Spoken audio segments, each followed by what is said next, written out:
The Bugaboo Fox Cub, a budget version of the Fox that was teased alongside the release of the Fox 5, despite still being a week or so away from its official launch, but where we can already see a lot of how the stroller will perform just based on the information that Bugaboo has put out about the model, as well as the fact that the Cub mostly seems to be cobbled together with components from other pre-existing Bugaboo strollers.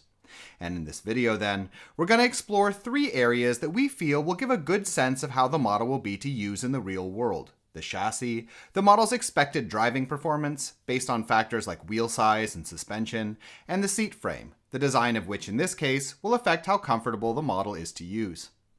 And first up on the list then is the chassis, where, like the Lynx before it, the Cub's chassis is a simplification of the Fox's, without either the flip-flop friendly ballpoint brake system, having just a simple foot brake instead, and without either the Fox 5's newfangled one-hand fold mechanism or the Fox 3's additional folding dials on the central bar, both of which are good simplifications from a longevity perspective in my opinion, since the reduced complexity leaves less room for potential problems, and which then, in this way at least, may actually make it the best Fox chassis on the current market, though I have to get my hands on the actual model, as well as the Fox 5, before confirming this.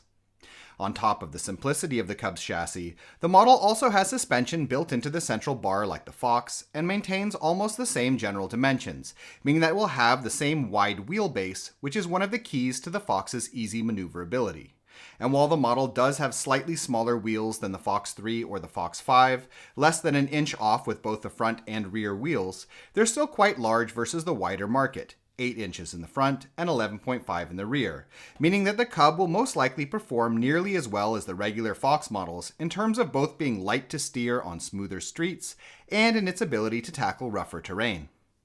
The last area where it's pretty easy to deduce how the Cub will feel to use is unfortunately not as positive, and that's the seat frame, where the model follows the Lynx chameleon line of using the much more fiddly, quote-unquote classic, two-handed seat regulation and two-handed seat frame release mechanisms, which I hate because I can't shake the feeling that this choice of mechanisms has really only been made as a sort of punishment for going cheaper, a way to, by contrast, reward the pricier choice of going for the main Fox instead.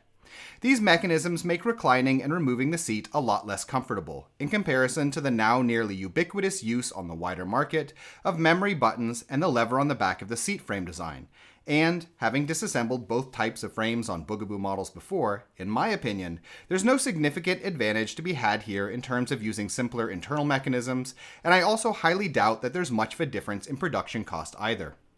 There are other differences that are worth knowing about the Cub as well, of course. The model has slightly reduced storage capacity versus the Fox 5, for example, and there are some differences related to child comfort, such as the model having fewer ventilation panels and lacking the extendable seat frame of the Fox 5. But what I went over in this video are the elements that I think are the most telling in terms of how the model will feel to use on the whole in any case.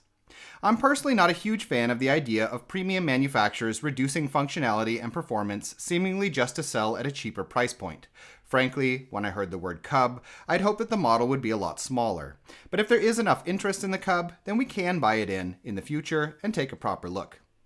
In any case, we hope you found this video interesting, and if you did, please subscribe, as this sort of support really helps us to continue making videos in the future. In addition, if you're currently shopping for a stroller, we have a buyer's guide on our Patreon page which lists a wide range of models we recommend, with a lot of technical and lifestyle related information. You can find it by following the link in the description. Thank you.